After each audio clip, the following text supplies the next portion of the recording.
Students, my name is Asad Iqbal और आज एक और वीडियो के साथ। लेकिन इस दफ़ा टॉपिक जो है वो हमारे पास है सी लैंग्वेज। हमने बेसिकली समझना है कि सी लैंग्वेज है क्या और इसका सिंटेक्स क्या है। चूँकि जो नए स्टूडेंट्स हैं मैट्रिक लेवल पे फेडरल बोर्ड की अगर हम बात करें तो वहाँ पे काफ़ी चीज़ें ऐसी होती हैं, जैसे कि आपके पास सी लैंग्वेज स्टार्ट हो जाती है 10th क्लास में। तो we have to make sure कि इसमें हम बेसिक सिंटेक्स से स्टार्ट करें और ऐसे ऐसे हम आगे इस प्रोग्राम्स को लेके चलें।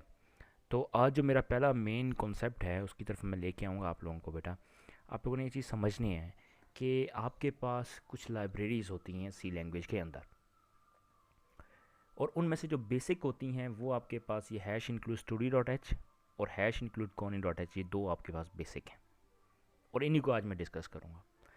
अब ये जो पूरा हमारे पास है hash include studio dot H, इस में हमारे पास ये जो हैश इंक्लूड है this is known as preprocessor directive, right जी। और ये हमारे पास स्टूडियो डॉट एच है, ये हमारे पास क्या है, हेडर फाइल है। Studio dot H stand for header file, that is an extension, right जी। तो इसी तरह हमारे पास जो हैश इंक्लूड यहाँ पे ये भी आपके पास प्री प्रोसेसर डायरेक्टिव है, और जबकि कोनी डॉट एच जो है, dot H is extension and conio is a header file. So आपके पास conio console input output, C O N stand for console input output, and same goes for studio dot H is also a header file, right जी। अब ये हमारे पास हर एक C program के शुरू में इस्तेमाल होती हैं, राइट जी। अब इस स्टूडियो डॉट एच के अंदर आपके पास दो फंक्शंस होते हैं, एक प्रिंट एफ है और एक स्कैन एफ है। ये दो फंक्शंस आपके पास है। एक चीज़ ध्यान में रखिएगा जी, जो प्रिंट एफ है ये मैंने यहाँ पे एक्सप्लेन भी कर दिया है। It is use to show something on screen. जब आप यूज़र से कोई वैल्यूज़ लेना चाहते हो या यूज़र को स्क्रीन पे एटलीस्ट आप कोई चीज़ शो करवाना चाहते हो तो आप प्रिंट एफ का इस्तेमाल करते हो। और स्कैन एफ जो है, यहाँ पे स्कैन एफ का इस्तेमाल आप तब करते हो जब आप यूज़र से वैल्यू मांगते हो थ्रू प्रिंट एफ, और जब यूज़र इंटर करता है, इनपुट करता है, तो वो इनपुट लेने के लिए हमें इस फंक्शन का इस्तेमाल करना पड़ता है। ठीक हो गया जी। अब नेक्स्ट जो आपके पास, अगर ये आपको चीज़ क्लियर है, तो अब नेक्स्ट जो आपके पास हैश इंक्लूड कोनी डॉट एच है, इसके अंदर भी दो आपके पास फंक्शन है। समझ आ रही है आपको कि ये जो स्कैन एफ और प्रिंट एफ हैं, ये दो फंक्शंस हैं जो कि किसके अंदर मौजूद है, स्टूडियो डॉट एच के अंदर। और इसी तरह जो कोनी डॉट एच है, इसके अंदर भी दो फंक्शन हैं, एक क्लियर स्क्रीन, ये आपके पास इसकी एब्रीवेशन है क्लियर स्क्रीन, लेकिन इसका जो कोड वर्ड होगा वो यही होगा, CLR SCR, this is a function. और ये क्यों इस्तेमाल होता है, it is use to clear the screen. जब आपके पास एक दफ़ा आप प्रोग्राम को रन करते हो, कंपाइल करके रन करते हो जब आप, तो उसमें जो आपके पास आउटपुट होती है एक दफ़ा स्क्रीन पे शो हो जाती है। अब नेक्स्ट टाइम आपके अंदर उस प्रोग्राम के अंदर कुछ चेंजिंग करते हो तो आप दोबारा जब उसको रन करोगे तो जो पहले वाली आउटपुट होगी वो वहीं पे मौजूद होगी, राइट। अगर आप चाहते हो कि आप इसका इस्तेमाल जो पहले वाली आउटपुट है वो नेक्स्ट प्रोग्राम की आउटपुट के अंदर कोई डिस्टॉर्शन क्रिएट ना करे, कोई प्रॉब्लम क्रिएट ना करे, तो आप उसको क्या करते हो, क्लियर स्क्रीन फंक्शन का इस्तेमाल करते हो, ताकि आउटपुट के अंदर वो जो पहले वाली आउटपुट थी स्क्रीन पे शो हो रही थी वो आपको नज़र ना आए। ये मैं आपको प्रैक्टिकल करके दिखाता हूँ अभी थोड़ी देर में। और नेक्स्ट आपके पास get C H function, get character C, get C GET and C H is a character. So get C H एक आपके पास ऐसा फंक्शन है जिसका इस्तेमाल आप इसलिए करते हो ताकि आपके पास जो आउटपुट स्क्रीन होती है वो आप होल्ड किए रखो। क्योंकि जब आप प्रोग्राम लिखते हो तो आप चाहते हो कि जो आउटपुट स्क्रीन वो आपको नज़र आए, आप आउटपुट देख सको।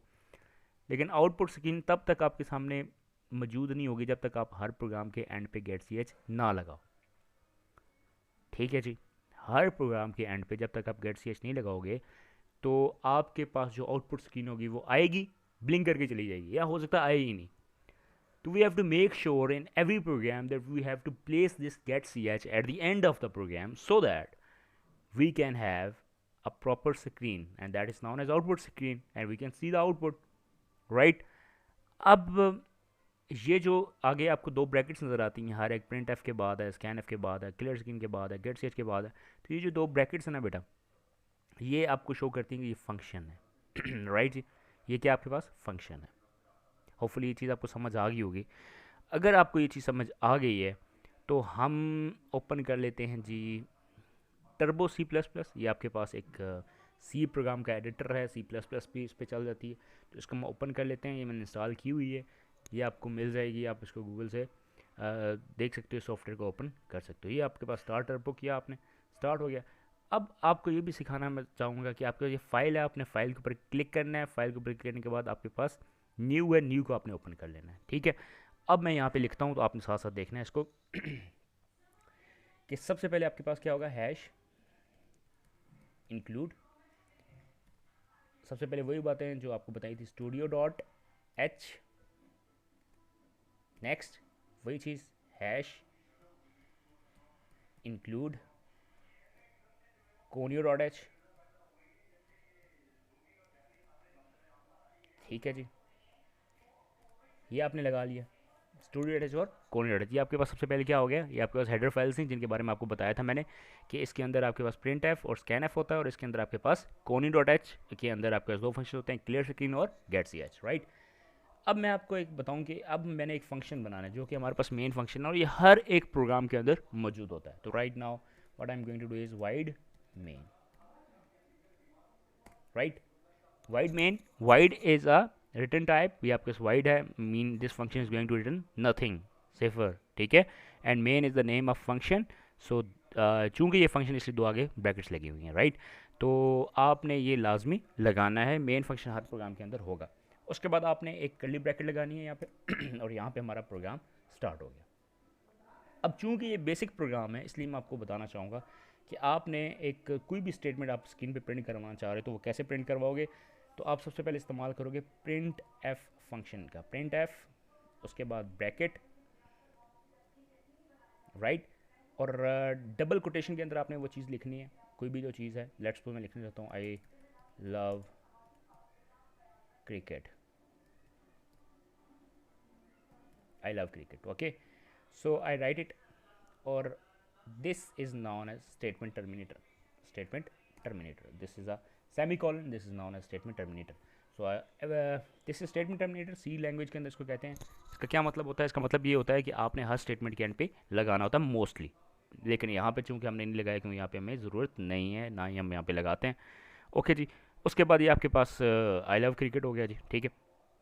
अच्छा, उसके बाद मैंने लेट्स सपोज अब प्रोग्राम ख़त्म, मैं सिर्फ चाहता हूँ आई लव क्रिकेट जो है स्क्रीन पे हमें नज़र आए, तो मैं अब गेट सी एच लगाऊंगा एंड पे, चूँकि आपको जैसे बताया कि गेट सी एच आप प्रोग्राम के एंड पे लगाते हैं तो ये मैंने लगाया। उसके बाद मैंने इस प्रोग्राम को कर दिया, ख़त्म कर दिया। This is the body of program, this is the basic structure of C language, right. So अब आल्ट प्लस F9 से आप क्या कर सकते हो, चेक कर सकते हो, कंपाइल कर सकते हो इसके अंदर कोई एरर तो नहीं है, तो आप देख सकते हो यहाँ पे कोई एरर नज़र हमें नहीं आ रहा, राइट। तो अब आप कंट्रोल प्लस F9 से चेक कर सकते हो इसकी आउटपुट, तो ये आपको स्क्रीन पे नज़र आ रहा है, क्या लिखा हुआ, आउटपुट नज़र आ रही है आई लव क्रिकेट। अब गेट सी एच और क्लियर स्क्रीन का क्या मकसद था वो आप ज़रा देखिएगा। देखिए अब अगर मैं यहाँ से गेट सी एच को हटा दूँ, मैंने आपको क्या बताया था गेट सी एच का फ़ायदा, कि इससे क्या होगा, इससे होगा ये कि आपकी स्क्रीन जो आउटपुट स्क्रीन होती है वो होल्ड करने के लिए। अब देखो ये आपके पास है आई लव क्रिकेट, तो अब मैं कंट्रोल प्लस F9 प्रेस कर रहा हूँ लेकिन कुछ स्क्रीन नज़र ही नहीं आ रही, क्यों, देखें अब मैं दोबारा प्रेस कर रहा हूँ कंट्रोल प्लस F9, कोई स्क्रीन नज़र नहीं आ रही, ब्लिंक होकर चली जाती, क्यों, क्योंकि गेट सी एच नहीं है। This is the only purpose of get C H, so we have to make sure that we are going to put it at the end of the every program, right जी।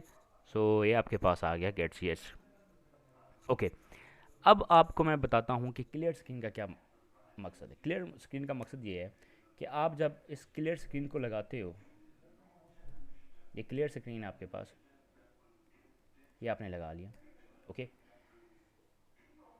अब आपने clear screen लगा दिया तो आपके पास I love cricket है, पहले हमारे पास आउटपुट आई हुई थी। अब मैं अगर यहाँ पे चेंजिंग करता हूँ, लेट्स मैं यहाँ पे लिखता हूँ कि I love vacations, I love vacations, right. तो अब जब इस प्रोग्राम को मैं रन करूँगा, डायरेक्ट कंट्रोल प्लस F9 कर लेता हूँ, आई लव वेकेशन सेफ लिखा हो, राइट। मतलब ये इसलिए वो पहले जो आई लव क्रिकेट था वो इसलिए ख़त्म हुआ क्योंकि मैंने क्लियर स्क्रीन का इस्तेमाल किया। अब अगर मैं नहीं करता, लेट्स तो मैं नहीं करता यहाँ पे, ये क्लियर स्क्रीन मैंने क्या कर दिया, ख़त्म कर दिया, राइट। अब मैं यहाँ पे दोबारा कुछ लिख देता हूँ, लाइक मैं यहाँ पे लिख देता हूँ I love holidays, like I love holidays, right. अब कंट्रोल प्लस F9 करता हूँ, देखो पहले जो आई लव वेकेशन था वो भी नज़र आ रहा है और आई लव हॉलीडेज़ आगे नेक्स्ट टाइम नज़र आ रहा है। सो ये जो पहले आउटपुट थी वो आपकी नई आउटपुट के अंदर क्या कर रही है, प्रॉब्लम क्रिएट कर रही है, so we have to make sure कि हम क्लियर स्क्रीन लगाएं, और इसका मकसद है कि क्लियर स्क्रीन हम क्यों लगा रहे हैं, क्योंकि हमें चाह रहे हैं कि हमारी जो पुरानी आउटपुट है उसके अंदर कोई प्रॉब्लम क्रिएट ना हो, तो इसलिए हमने इसको लगाया। अब देखो Ctrl+F9 करूँगा,